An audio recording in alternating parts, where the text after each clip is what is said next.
демократиянын точокусун көрсөттү дейт элем. Бул Турциядагыдай мыйзамда акырейин деп жатам. Адамгерчилиги жок адамдарды көрдүк. Ошону сот аркылуу ушуларга төлөттүрүшүбүз керек да. Чындыгында жаккан эмес. Парламент бул өзү курултай да. Кумтөр мамлекетке өттү.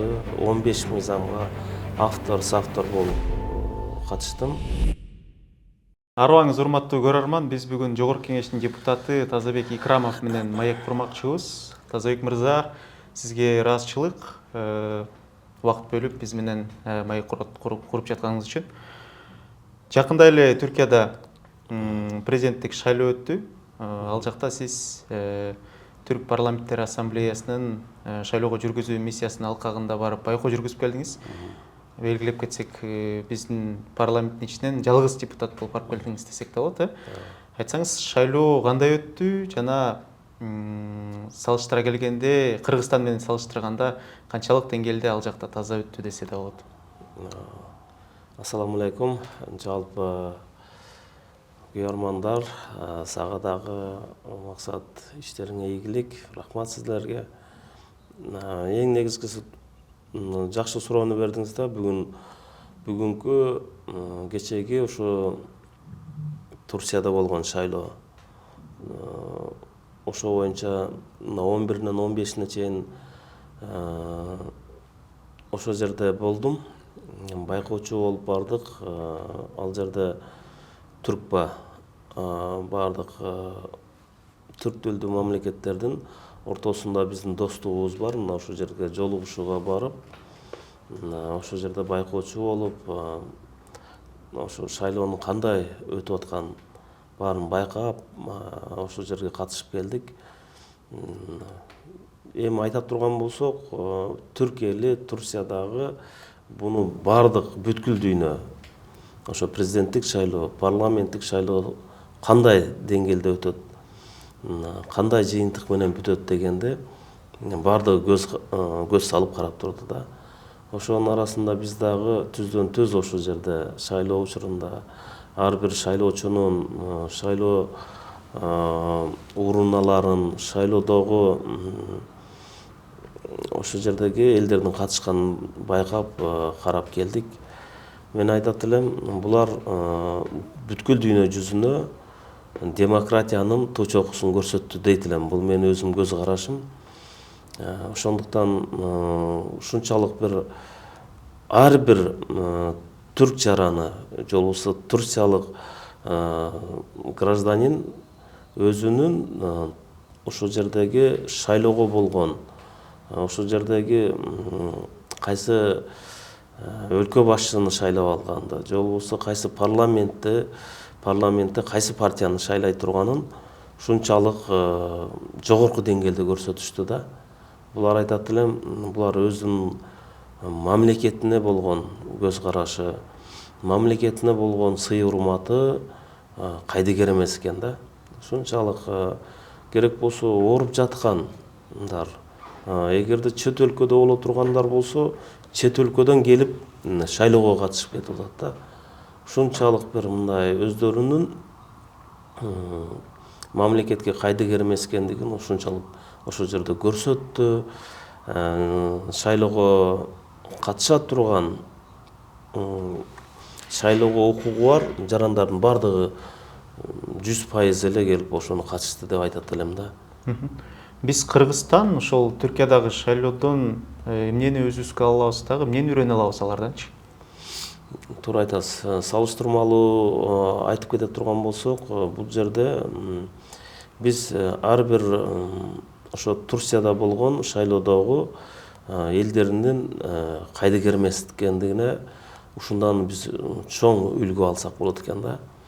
Себеби бизде билесиздер да, эми шайлоо учурунда бир 50-ге жетпеген мындай шайлоочулар катышат да, 50%га жетпеген. Бул жерде эми 95%дан өйдө 98-ге чейин 98% толук кандуу катышты да. Бул да эми биз ар бирибиз үлгү алышыбыз керек. Бүгүнкү күнү биздин жарандарыбыз биздин элдерде мен шайлоого барбасам деле шайлоо өтөт, мен барып шайлаганда эмне чечилмегиле деген ушундай бир көз карашта да. Ушул нерсени токтотуш керек экен. Ар бир жаран өзүнүн мамлекетке болгон сүйүүсүн, мамлекетке болгон кайдыгер эместигин көрсөтүп, Турциядагыдай шайлоого ар бир жаран катыша турганын мен ошого үндөп кетет элем, чакырып кетет элем да. Анан ушул жерде баса белгилеп кете турган нерсе, мен да бир көпкө ойлондурду ушул нерсе. Жакында ушул маселе боюнча дагы тийиштүү жерлерге мыйзам катары кабыл алып алдыралы деген ой болуп, азыр аракеттерди баштадым мына келгенден кийинчи. Себеби ошол жерде Турцияда парламенттик шайлоо менен президенттик шайлоого эгерде түрк жараны эгерде катышпаган болсо,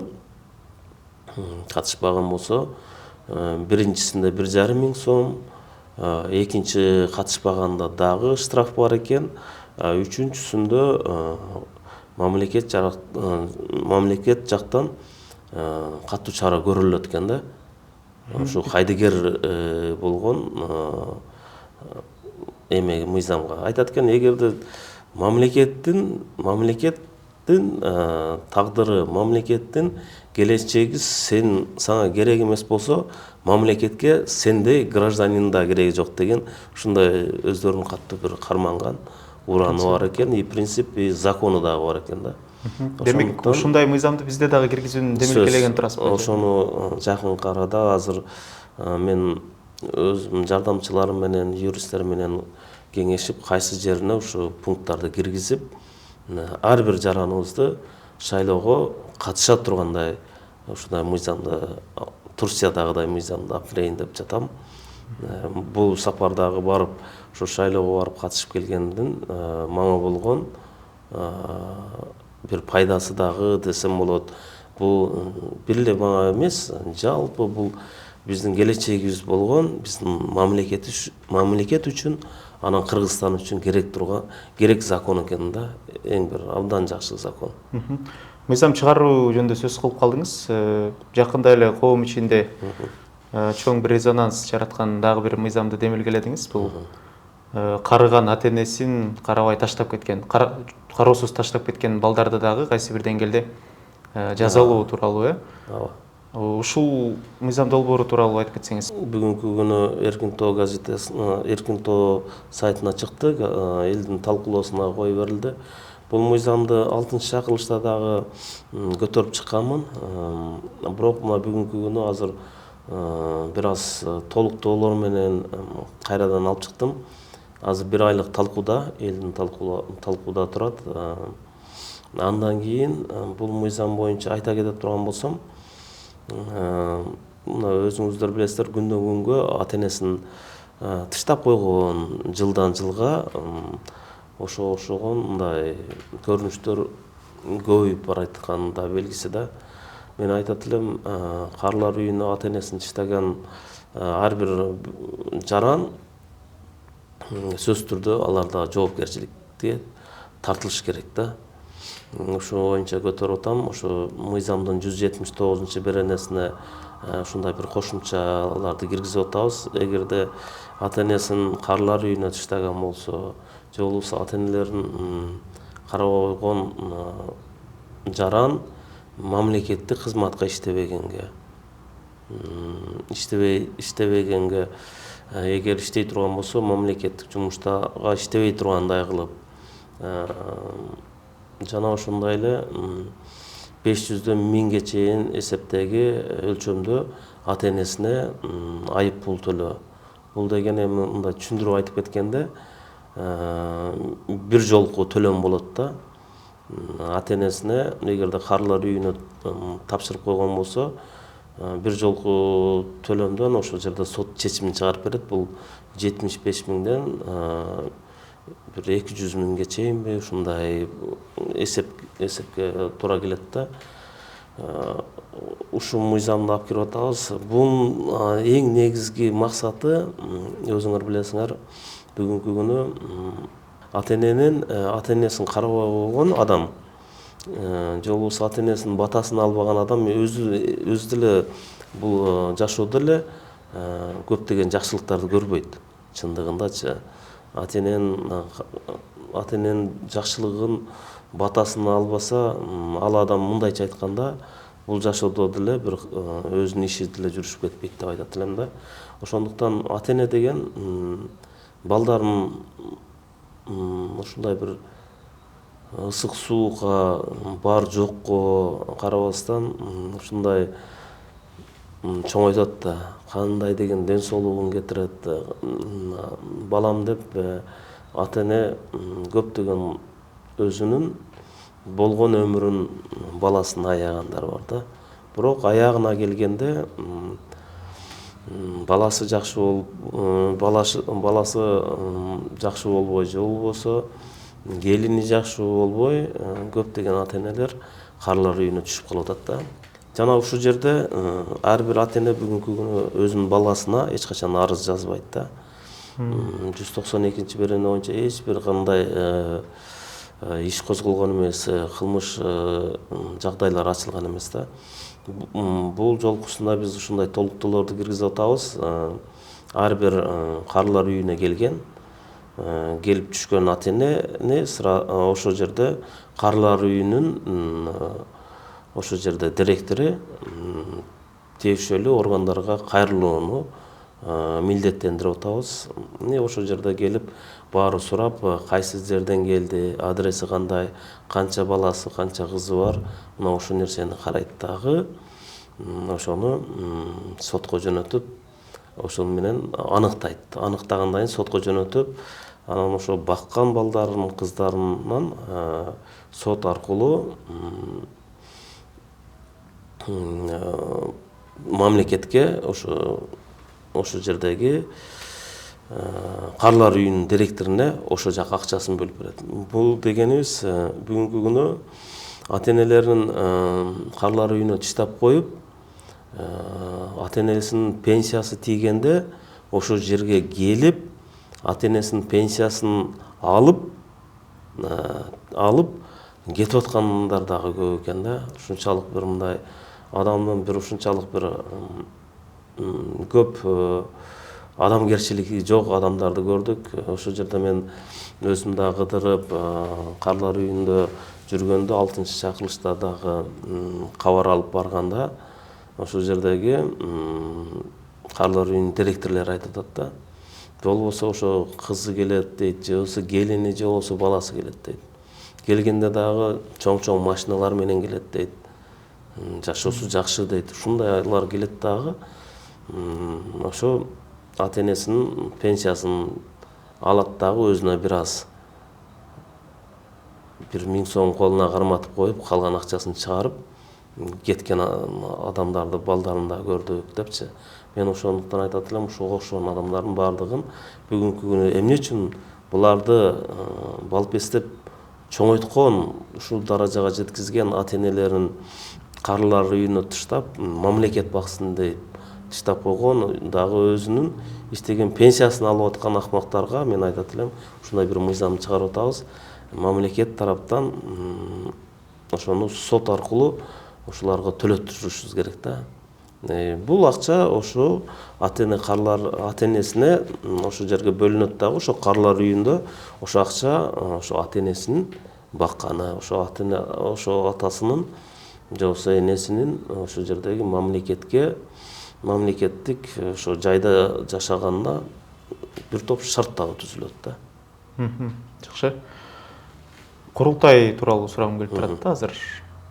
Курултай өзү дагы кабыл атканда көп талаш тартышты дагы жаратпадыбы?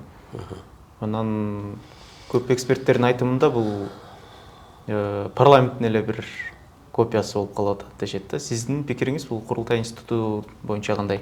Эң бир туура бул башында эле курултай келгенде курултайды сунуштаганда эле чындыгында жаккан эмес.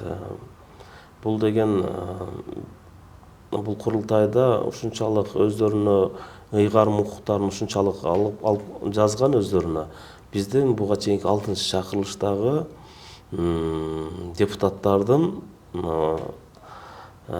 мыйзам укуктарын ошол жерде укуктардын баардыгын өздөрүнө ыйгарып жазып алышкан да. Мен ошондо мен айттым буларга делечи, эмне себептен бүгүнкү күнү бир элдин элегинен өтпөгөн, бир мындай топтолуп, анан же болбосо бир райондон өтпөгөн, элдин тандоосунан өтпөгөн адамдар эмне үчүн бул депутаттардан бүгүнкү азыркы депутаттардын 7-чи чакырылыштын депутаттарынын мыйзам укуктарынан дагы чоң да булардыкычы. Бул акимдерди дагы жумуштан алабыз, же болбосо буга сөгүш жарыялайбыз деген шумдук өздөрүнө ыйгарым укуктарды жазып келип алышкан да. Мен айттым, өзүм жеке оюмду айттым, булар конституцияда жазылып калыптыр, макул, бирок жылына бир жолу президент менен жолугуп, ошол жерде көйгөйлөрдү айтып, ошону айтсын депчи. Себеби ар бир райондон өзүнүн бүгүнкү күнү депутаттары шайланды. Жогорку кеңеш, парламент бул өзү курултай. Мына ошол жерде талаш тартыштардын, элдин маселеси, ар бир көйгөй ошо жогорку кеңеште ошол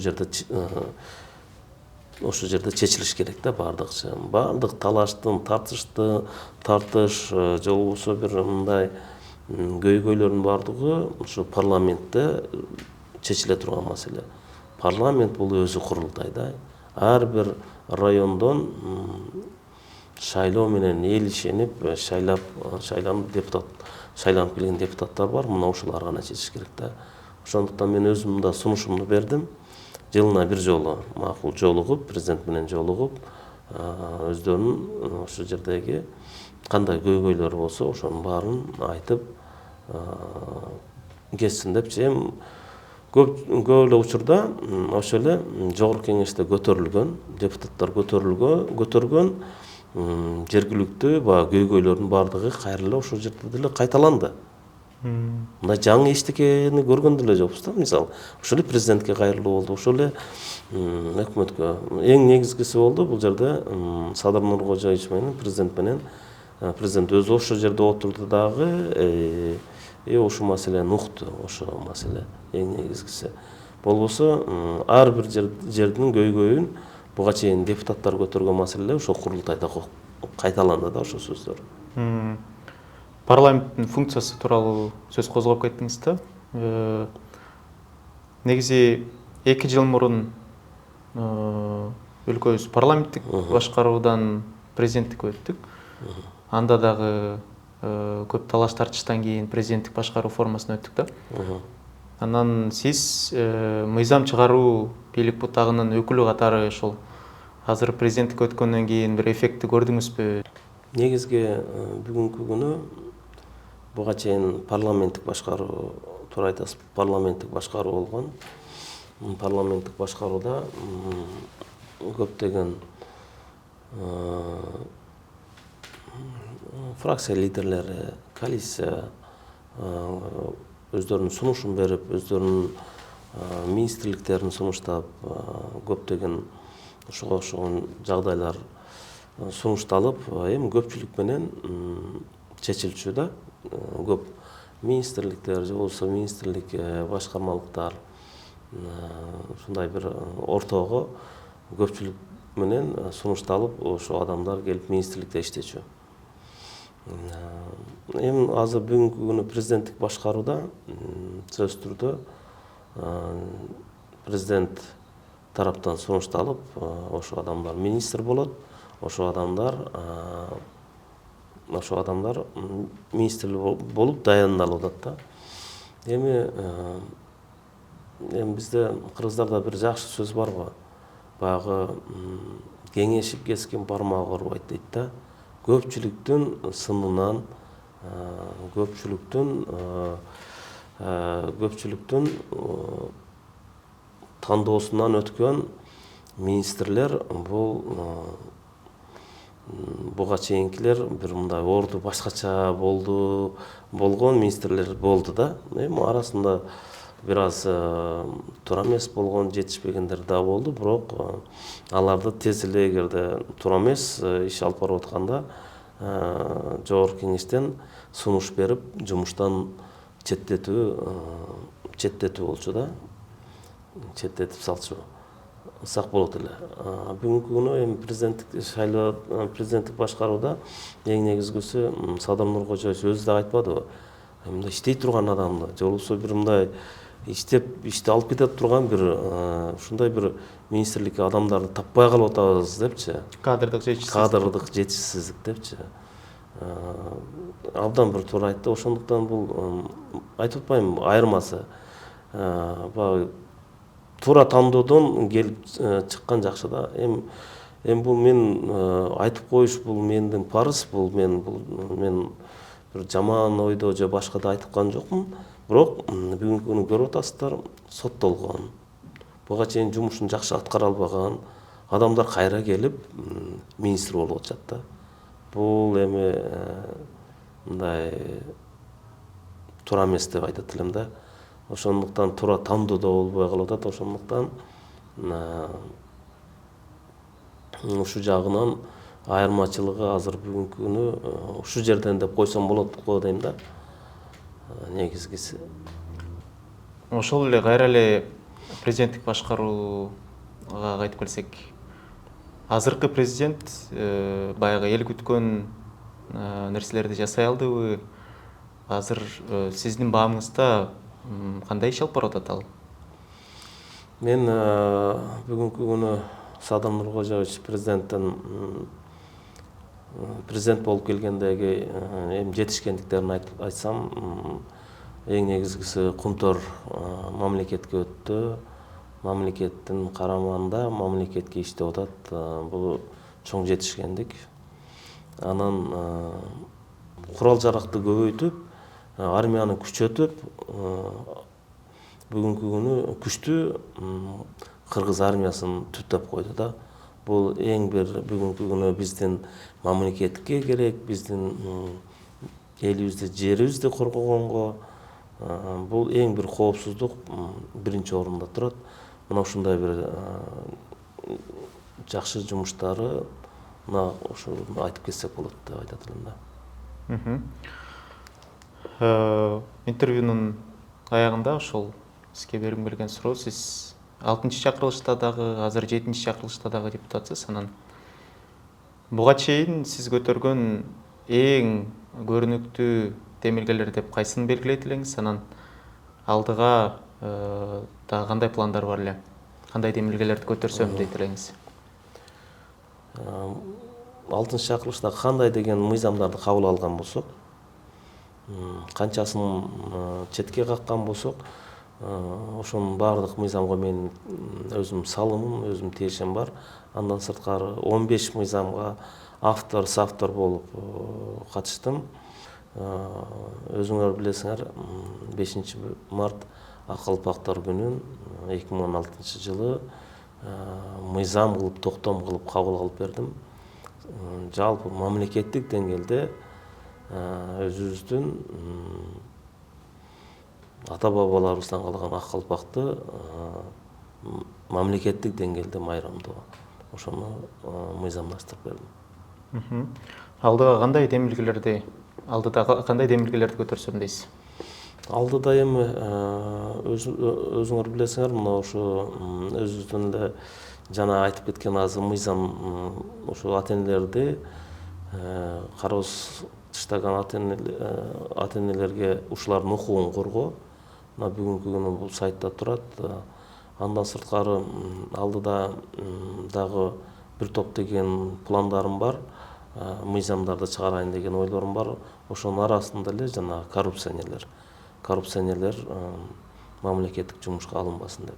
Бизде ушу биздин баш мыйзам менен бир аз туура келишпей калгандыктан көп ушундай менин мыйзамым ошого дал келбей калып атат. Бирок мен ушуну оңдоп, кайра чыгарып, коррупционерлер мамлекеттик жумушка жана жогорку кеңештин депутаты болгонго тыюу салуу мыйзамын мен кайрадан башынан алып чыгып келейин деп атам алдыңкы пландарда.